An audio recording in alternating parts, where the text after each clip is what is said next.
शरणं भूतगणादिसेवितं कवित्तजम्बुं फलचारुभक्षणम् उमासुतं शोकविनाशकारिणम् एकदन्तकं लम्बोदरम्। ॐ नमः शिवाय। ॐ सतीपतये शिवाय नमः। ॐ उमापतये शिवाय नमः। ॐ गंगाधराय शिवाय नमः। ॐ पार्वतीपतये शिवाय नमः। ॐ नागेश्वराय नमः। ॐ दिगंबराय नमः। ॐ नटराजेश्वराय नमः। ॐ अन्नपूर्णापतये नमः। ॐ दुर्गापतये नमः। शिवाय नमः। सर्वमंगल मांगल्ये शिवे सर्वार्थसाधिके शरण्ये त्र्यंबके गौरी नारायणे नमस्तुते। प्रथमं शैलपुत्र्यं च द्वितीयं ब्रह्मचारिणे तृतीयं चंद्रघंटेति कुष्माण्डेति चतुर्थकं पंचमं स्कंदमातेति षष्ठं कात्यायनेति च सप्तमं कालरात्रीति महागौरीति चाष्टमं नवमं सिद्धिदात्री च नवदुर्गा प्रकृतितः। ॐ जयंती मंगला काली भद्रकाली कपालिनी दुर्गा क्षमा शिवा धात्रीं स्वाहा स्वधा नमस्तुते। ॐ विशुद्धज्ञानदेवायं चतुर्वेदी दिव्यचक्षुषे श्रेयःप्राप्तिनिमित्ताय नमः सोमाधारणं यशःप्राप्तिनिमित्ताय नमः सोमाधारणं धनं प्राप्तिनिमित्ताय नमः सोमाधारणं समृद्धिं प्राप्तिनिमित्ताय नमः सोमाधारणं आरोग्यप्राप्तिनिमित्ताय नमः गंगाधराय हम। ॐ हरि ओम। ॐ हं जुं शिवं त्र्यंबकं यज्ञामहे सुगंधिं पुष्टिवर्धनम् उर्वारुक्मिव वैद्यनाथमित्योर्मुक्ष्य वयममृतात् शिवजुं हं। ॐ शिव हरे शिवराम सखे प्रभु त्रिविधतापनिवारण हे विभो अयोधनेश्वर यादव पाहि मां शिव हरे विजयं कुरु मे वरहम्। ॐ ब्रह्मा मुरारी त्रिपुरान्तकारिं भानु शशिभुवनसुतो बुधश्चं गुरुश्च शुक्रो शनिराहुकेतुं सर्वे ग्रहाः शान्तिकरो भवन्तु। अतुलितबलधामं हेम शैलापतेहं धनुष्वन्कृशाणां ज्ञानिनामग्रगण्यं सकलगुणनिधानं वानराणां देशं रघुपतिप्रियभक्तं वातजातं नमामि। ॐ सीतारामाय नमः। तो भक्तों जिज्ञासुओं, आइए मैं चंदन कुमार मिश्रा आप लोगों के साथ शिव पुराण में आगे की कथा कहता हूँ। ओम नमो भगवते वासुदेवाय नमः। भक्ति से बोलिए ब्रह्मा भगवान की जय, विष्णु भगवान की जय, शिव भगवान की जय, सरस्वती भगवती की जय, लक्ष्मी भगवती की जय, दुर्गा भगवती की जय, काली भगवती की जय। ओम कृष्ण भगवान की जय। श्री कृष्ण गोविंद हरे मुरारे हे नाथ नारायण वासुदेवहम। तो आइए सीधे तौर पर शिव पुराण की आगे की कथा कहते हैं। तो 54वें अध्याय की कथा सुनिए। श्री कृष्ण द्वारा राक्षस सेना के संहार की कथा है। भक्ति से बोलिए कृष्ण भगवान की जय।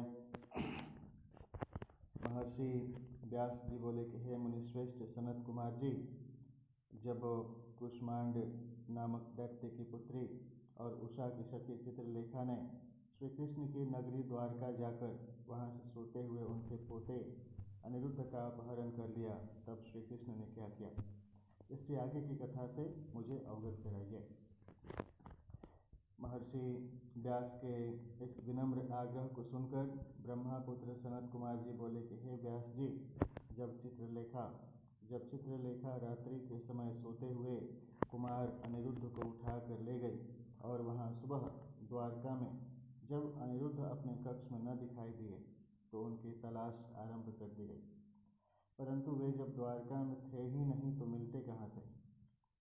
जब अनिरुद्ध की माता आदि अन्य स्त्रियों को यह पता चला कि कुमार अनिरुद्ध अपने महल से गायब हैं तो वहाँ रोना पीटना मच गया।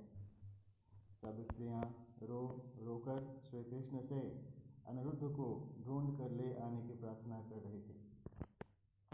श्री कृष्ण भी बड़े परेशान थे कि आखिर अनिरुद्ध महल से गायब कहाँ हो गया। तभी वहाँ भगवान श्री कृष्ण के राजमहल में देवर्षि नारद का आगमन हुआ। नारद ने भगवान श्री कृष्ण को चिंतित देखा तो अपनी आदत के अनुसार सारी बातें उन्हें बता दी। सब कुछ जानकर भगवान श्री कृष्ण ने अपनी अक्षौहिणी सेना के साथ दैत्यराज बानासुर की राजधानी शोणितपुर पर चढ़ाई कर दी। प्रद्युम्न, युधान, सांब, सारण, नंद, उपनंद, बलभद्र और श्री कृष्ण के सभी अनुवर्ती इस युद्ध में उनके साथ थे, उनके सभी अनुयायी उनके साथ थे। जब इस प्रकार भक्तवत्सल भगवान शिव ने अपने परम भक्त बानासुर पर संकट को आते देखा तो वे स्वयं श्री कृष्ण से युद्ध करने के लिए आगे आ गए, क्योंकि शिव जी सदा ही अपने भक्तों के अधीन रहते हैं, मतलब उन पे प्रसन्न रहते हैं, खुश रहते हैं। भगवान तो स्वतंत्र हैं और उन्हीं के बनाई हुई सृष्टि का सृजन, पालन और संचालन हो रहा है, तो भक्तों की भगवान के आगे क्या हस्ती है। बोले शंकर भगवान की जय। तब भगवान शिव और श्री कृष्ण की सेना में बड़ा भयानक युद्ध आरंभ हो गया। दोनों सेनाएं एक दूसरे पर विविध दिव्यास्त्रों का प्रयोग कर रही थी। दोनों में से कोई भी सेना हार मानने को तैयार नहीं थी। तब भगवान श्री कृष्ण स्वयं देवादिदेव भगवान शिव के पास गए और हाथ जोड़कर उन्हें प्रणाम कर उनकी स्तुति करने लगे।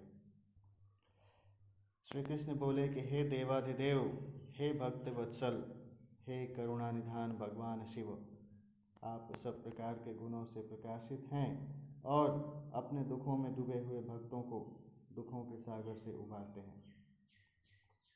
भगवान, आज आप क्यों इस संसार की माया में लिप्त हो रहे हैं? प्रभु, यह तो आपके आदेश के अनुसार ही हो रहा है। पूर्व में आपने ही गर्व से भरे दैत्यराज बानासुर को शाप दिया था कि उसकी 1000 भुजाओं का नाश शीघ्र ही होगा। इस समय मैं तो आपके उसी शाप को फलीभूत करने के लिए ही आया हूँ, इसलिए आप अपनी आज्ञा प्रदान करें और शाप को पूरा होने दें। श्री कृष्ण के इस प्रकार के वचन सुनकर देवादिदेव भगवान शिव बोले कि तात, आप सही कह रहे हैं, परंतु आप तो जानते ही हैं कि मैं सदा अपने ही भक्तों के वश में रहता हूँ, इसलिए अपने भक्त बानासुर की रक्षा करने के लिए ही मैं आपसे युद्ध करने को उद्यत हुआ हूँ। आपको भी अपना कार्य पूर्ण करना है और शाप को भी पूरा करना है, इसलिए दैत्यराज बानासुर से युद्ध करने से पहले आप मुझे जृंभणास्त्र नामक शस्त्र द्वारा जिम्रण कर दीजिए, फिर अपने कार्य को पूरा कीजिएगा। भगवान शिव की आज्ञा का पालन करते हुए भगवान श्री कृष्ण ने तुरंत जृंभणास्त्र नामक अस्त्र छोड़ा, जिसके फलस्वरूप भगवान शिव जृंभत हो गए और मोहित होकर युद्ध को भूल गए। तब भगवान श्री कृष्ण खड्ग, गदा और इष्टि आदि अस्त्रों से दैत्यराज बानासुर की विशाल सेना का संहार करने लगे। भक्ति से बोलिए शंकर भगवान की जय, कृष्ण भगवान की जय। भक्तवत्सल कृष्ण श्री शिव शंकर भगवान की जय। 55वें अध्याय की कथा है बानासुर की भुजाओं के विध्वंस की कथा सुनिए। व्यास जी ने सनत कुमार जी से पूछा कि हे ब्रह्मापुत्र सनत कुमार जी, भक्ति से बोलिए ब्रह्मदेव की जय। व्यास जी ने सनत कुमार जी से पूछा कि हे ब्रह्मापुत्र सनत कुमार जी, जब भगवान शिव को श्री कृष्ण ने जृंभणास्त्र से मोहित कर दिया, तब वहाँ उस युद्ध में क्या हुआ? सनत कुमार ने बताया कि व्यास जी, जब युद्ध भूमि में श्री कृष्ण ने जृंभणास्त्र का प्रयोग किया तो देवादिदेव भगवान शिव अपने शिव गणों सहित मोहित हो गए और संग्राम भूमि में ही सो गए। तब दैत्यराज बानासुर अपने रथ पर बैठकर श्री कृष्ण से युद्ध करने के लिए आया। बानासुर के रथ के घोड़ों की लगाम उसके सेनापति कुष्मांड के हाथों में थी। अनेकों प्रकार के आयुधों से सुसज्जित होकर बानासुर भीषण युद्ध करने लगा। दोनों पक्षों में काफी समय तक युद्ध चलता रहा। श्री कृष्ण जी ने भगवान शिव का स्मरण करके हाथों में शारंग धनुष उठा लिया और बानासुर पर बाणों की वर्षा करने लगे, परंतु बानासुर भी वीर और पराक्रमी था। वह उन बाणों को अपने पास आने से पहले ही काट डालता। बानासुर की वीरता से सारी कृष्ण सेना भयभीत होने लगी। उसके दैत्य भी बड़ी बहादुरी से लड़ रहे थे। बानासुर ने देखते ही देखते संपूर्ण यादव वंश को मूर्छित कर दिया। यह दृश्य देखकर श्री कृष्ण अत्यंत क्रोधित हो उठे। श्री कृष्ण ने गर्जन करते हुए अनेक प्रचंड बाणों को चलाकर उसके रथ और धनुष को तोड़ दिया। तब बानासुर गदा लेकर कृष्ण की ओर दौड़ा। फिर दोनों में गदा युद्ध होने लगा। बानासुर ने श्री कृष्ण पर गदा का भीषण प्रहार किया, जिससे वे एक पल के लिए धरती पर गिर पड़े, परंतु अगले ही क्षण उठकर पूरे वेग के साथ दैत्येंद्र से युद्ध करने लगे। उन दोनों के बीच इस प्रकार भीषण युद्ध चलता रहा। तब एक दिन भगवान श्री कृष्ण बहुत क्रोधित हुए और उन्होंने मन में भगवान शिव का स्मरण करके हाथों में परम दिव्य सुदर्शन चक्र उठा लिया और दैत्यराज बानासुर की भुजाएं लकड़ी की तरह काट डाली। अब बानासुर की केवल 4 भुजाएं ही शेष थीं। तब क्रोधित श्री कृष्ण ने सुदर्शन चक्र द्वारा ही बानासुर का सिर काटना चाहा। उसी समय भगवान शिव मोह निंद्रा से जाग गए। त्वं स्वाहा त्वं सुधा त्वं हि वषट्कार स्वरात्मिकां सुधा त्वमाक्षरं तथा मात्रात्मिकां स्थितां त्वं वैष्णवी शक्ति अनन्तवीर्यां विश्वासबीजं परमास्य माया त्वं मयि प्रसन्ना भुवि मुक्तिहेतुर्त्वं मयि प्रसन्ना भुवि शुद्धिहेतुर्। उसी समय भगवान शिव मोह निंद्रा से जाग गए और बोले कि हे देवकी नंदन, आप तो सदा ही मेरी आज्ञा का पालन करते हैं। मैंने आपको बानासुर की भुजाओं को काटने की ही आज्ञा दी थी। यह मैंने अपने इस भक्त के गर्व को तोड़ने के लिए किया था। अपने भक्तों की सदा रक्षा करना मेरा धर्म है, इसलिए आप बानासुर के वध की इच्छा त्याग दीजिए और अपनी शत्रुता को भूल जाइए। बानासुर की पुत्री उषा और आपके पौत्र यानी पोता अनिरुद्ध एक दूसरे के होकर जीना चाहते हैं, इसलिए उन दोनों को विवाह के पवित्र बंधन में बांधकर आप अपने साथ द्वारका ले जाइए। यह कहकर भगवान शिव ने बानासुर और श्री कृष्ण में मित्रता करा दी और स्वयं वहां से अंतर्ध्यान होकर शिवलोक को चले गए। तब बानासुर श्री कृष्ण को आदर सहित अपने महल में ले गया और वहां उनका बहुत आदर सत्कार किया। तत्पश्चात शुभ मुहूर्त में अपनी पुत्री उषा और श्री कृष्ण के पौत्र अनिरुद्ध का विवाह संपन्न करा के उन्हें अनेक बहुमूल्य रत्नों और हीरो जवाहरातों के साथ विदा किया। भक्ति से बोलिए कृष्ण भगवान की जय। कृष्ण पौत्र अनिरुद्ध की जय। श्री शंकर भगवान की जय। 56वें अध्याय की कथा चलती है। बानासुर को गणपद की प्राप्ति की कथा सुनिए। भगवान शिव ने स्वयं संरक्षण दिया। भगवान शिव शंकर की जय हो। भगवान भोले शंकर की जय हो। सनत कुमार जी बोले कि हे महामुनि व्यास जी, जब भगवान शिव बानासुर और श्री कृष्ण में मित्रता करवाकर वहां से अंतर्ध्यान हो गए, तब बानासुर ने श्री कृष्ण के साथ आदर पूर्वक अपनी पुत्री व दामाद को विदा कर दिया। इस प्रकार जब वे चले गए, तब अकेले में बैठकर बानासुर ने अपने आचरण के विषय में बहुत सोचा और उसे अपनी करनी पर बहुत पश्चाताप हुआ। तब वह सीधा अपने पूजा गृह में चला गया और वहां जाकर भगवान शिव के देवालय के सामने बैठकर रोने लगा। फिर उसने भगवान शिव को प्रसन्न करने के लिए उनकी विधि विधान सहित स्तुति करनी आरंभ कर दी। दैत्यराज बानासुर ने अनेकों मंत्रों एवं स्तोत्रों द्वारा अपने आराध्य भगवान शिव की स्तुति की। तत्पश्चात भगवान शिव को प्रणाम करके बानासुर ने तांडव नृत्य करना आरंभ कर दिया। अनेक प्रकार से ठुमका लगाकर और मुंह से बाजा बजाकर वह नृत्य करने लगा। सतसृष्टि तांडव रचयिता नटराज नमस्ते। ओम नमः शिवाय। उसके चेहरे के हाव भाव और हाथों की विभिन्न मुद्राएं उसके नृत्य को और प्रभावशाली बना रहे थे। उसने अनेकों प्रकार के नृत्य किए, साथ ही अपने शरीर की रक्त धाराओं से वहां की भूमि को भी भिगो दिया। इस प्रकार दैत्यराज बानासुर की भक्ति भावना और घोर आराधना देखकर भगवान शिव उस पर प्रसन्न हो गए और उसको दर्शन देने के लिए वहां प्रकट हुए। भगवान शिव को इस प्रकार अपने सामने पाकर दैत्येंद्र ने उन्हें प्रणाम किया और अनेकों प्रकार से उनकी स्तुति करने लगा। इसे सुनकर भगवान शिव बोले कि हे दैत्यराज बानासुर, मैं तुम्हारी उत्तम भक्ति भावना से बहुत प्रसन्न हूँ। जो मांगना चाहते हो वर मांग लो। मैं तुम्हें आज तुम्हारी मनोवांछित वस्तु प्रदान करूंगा। भगवान शिव द्वारा वरदान मांगने के लिए कहे जाने पर बानासुर बोला कि हे देवाधिदेव भगवान शिव, यदि आप मुझ पर प्रसन्न हैं तो मुझे अपना कृपा पात्र बनाइए। भगवान मेरी पुत्री उषा और अनिरुद्ध का पुत्र ही मेरे शोणितपुर का राज्य संभाले। मेरा भगवान विष्णु से बैर भाव मिट जाए, मेरे अंदर व्याप्त रजोगुण और तमोगुण का नाश हो जाए और पुनः दैत्य भाव उत्पन्न न हो। मुझे सभी शिव भक्तों से स्नेह हो, मुझे आपके गणनायकत्व की प्राप्ति हो। इस प्रकार के वचन सुनकर भगवान शिव बोले, तथास्तु बानासुर, तुम्हें निश्चय ही मेरे गणनायक पद की प्राप्ति होगी। तुम्हारी सभी इच्छाएं अवश्य ही पूरी होंगी। यह कहकर भगवान शिव वहाँ से अंतर्ध्यान हो गए। शिव जी के प्रसाद से बानासुर ने महाकाल तत्व प्राप्त किया, जिसे पाकर वह बड़ा प्रसन्न हुआ। भक्ति से बोलिए शंकर भगवान की जय। भक्ति से बोलिए शिव भगवान की जय। ओम नमः शिवाय। अब कथा आगे चलती है।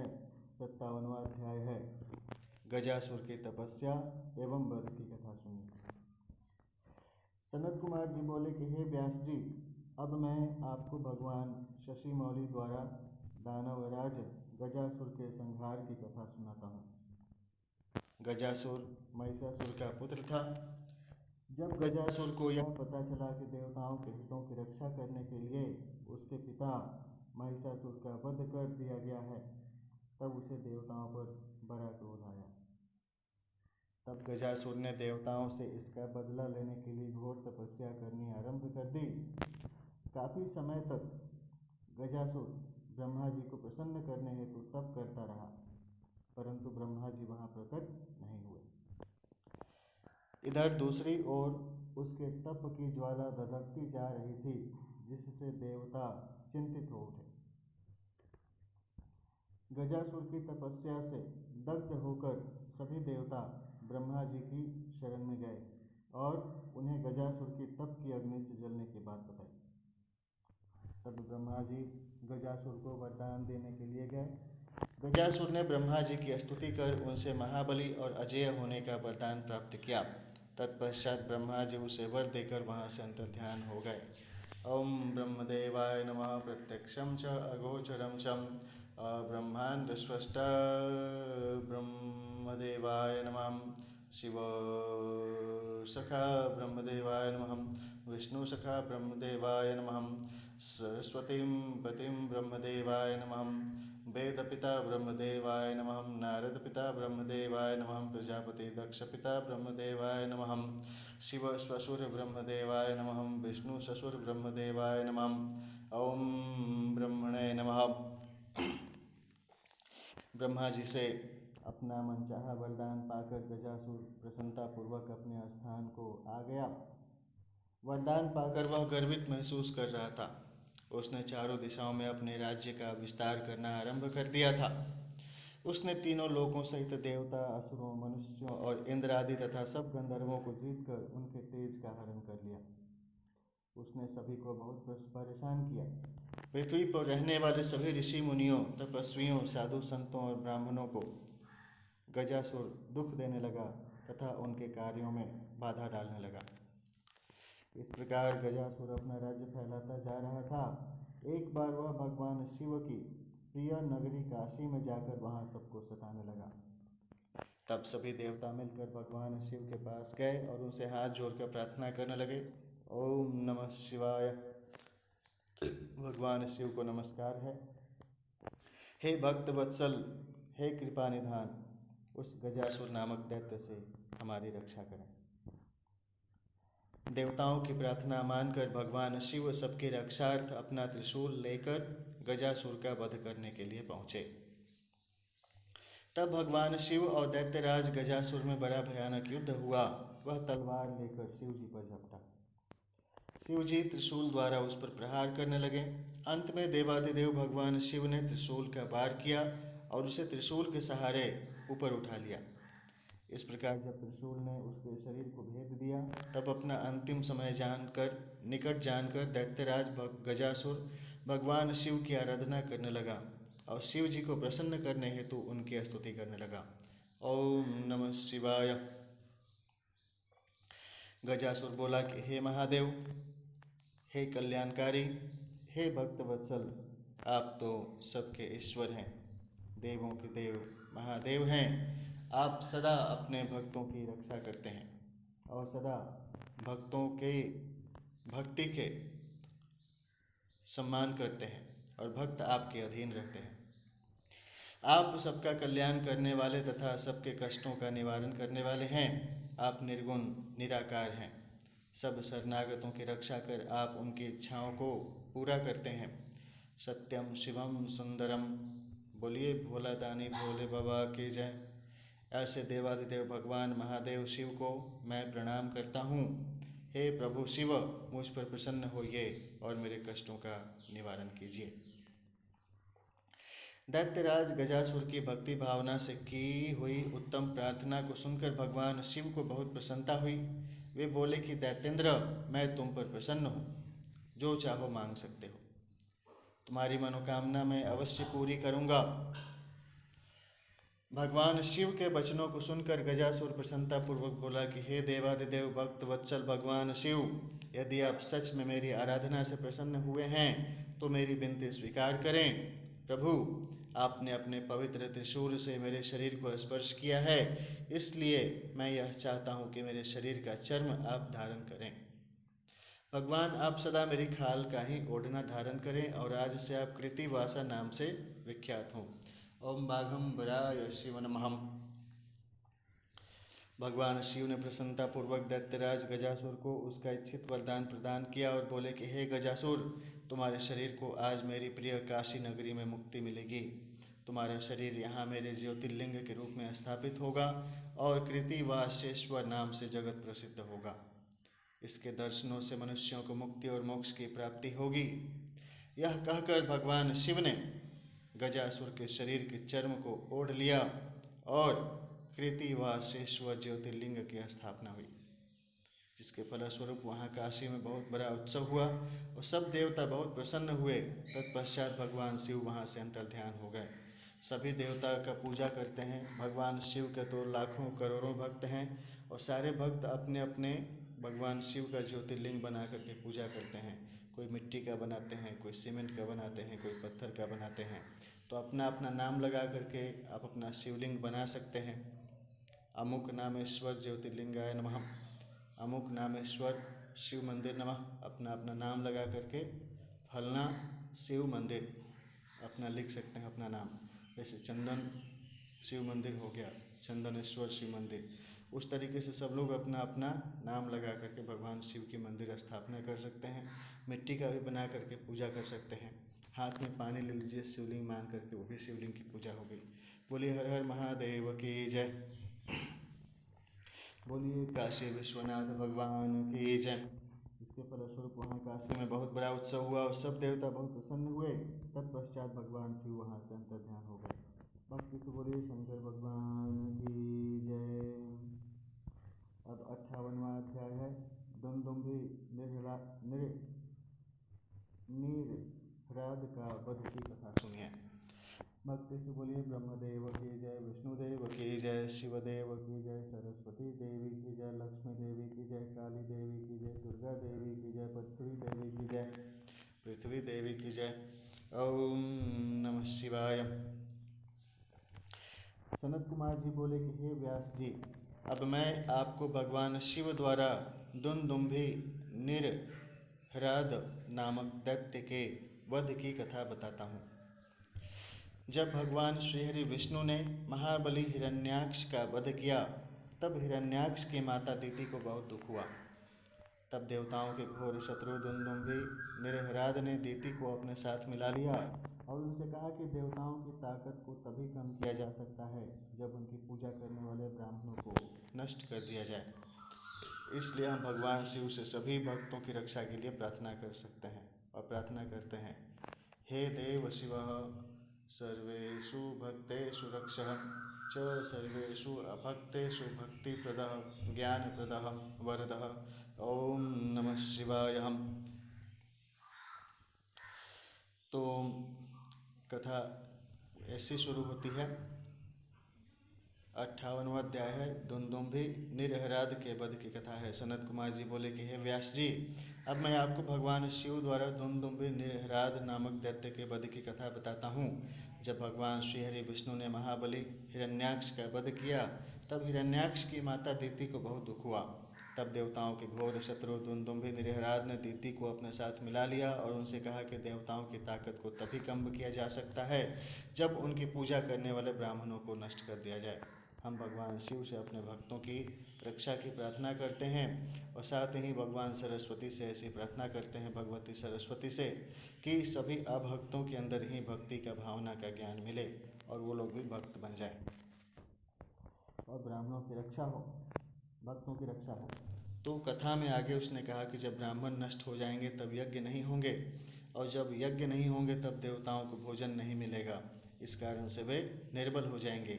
इसलिए देवताओं को सबल बनाने के लिए, देवताओं को अभीष्ट का भोजन प्राप्त होने के लिए, यज्ञ करवाने के लिए, स्वाहा स्वधा होम करने के लिए और ब्राह्मणों की रक्षा होनी चाहिए, ताकि वेद का संरक्षण हो, धर्म का संरक्षण हो।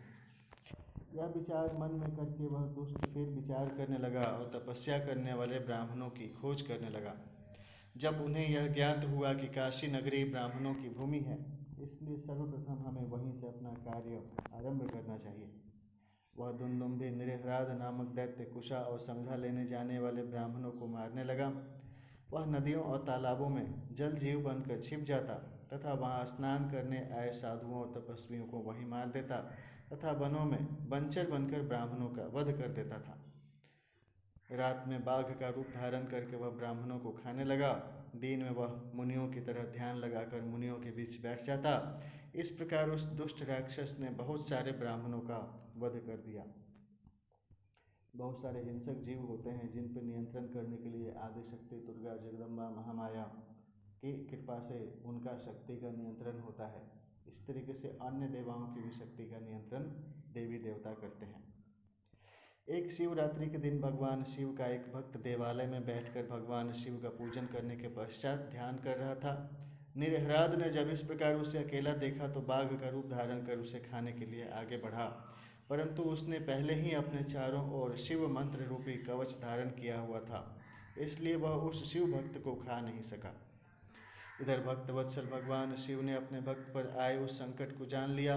वह उसकी रक्षा के लिए शिवलिंग से प्रकट हो गए और जैसे ही दुंदुभि निरहराद दोबारा बाघ रूप में उस ब्राह्मण पर झपटा, भगवान शिव ने उसे धर दबोचा। फिर उसे अपने बगल में दबाकर उन्होंने उसके सिर पर मुक्के से प्रहार किया और उस दैत्य की भयानक चिंगार से पूरा आकाश गूंज उठा, जिसे सुनकर आसपास जो भी ब्राह्मण और तपस्वी थे तुरंत उस स्थान की ओर दौड़े और वहाँ का अद्भुत दृश्य देखकर आश्चर्यचकित हो गए।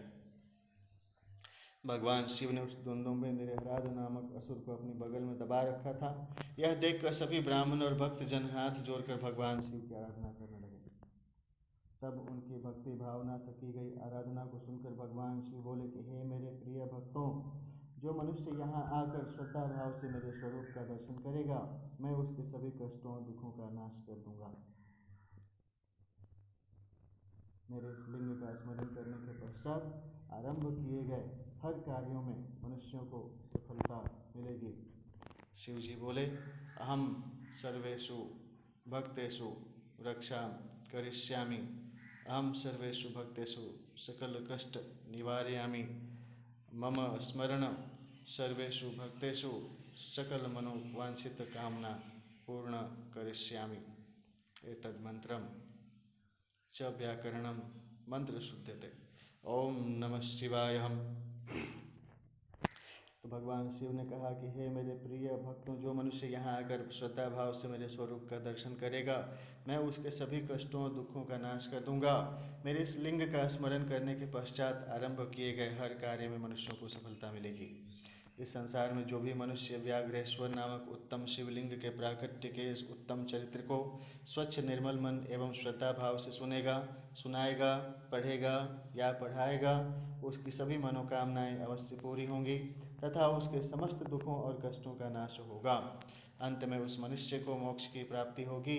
भगवान शिव की उत्तम लीला से संबंधित यह कथा स्वर्ग, यश और आयु प्रदान करने वाली तथा वंश वृद्धि करने वाली है ओम नमः शिवाय। हम सकल मनवांछित कामने पूर्णकरहं रक्षः वरदः ज्ञानदः शक्तिदः धनदहं।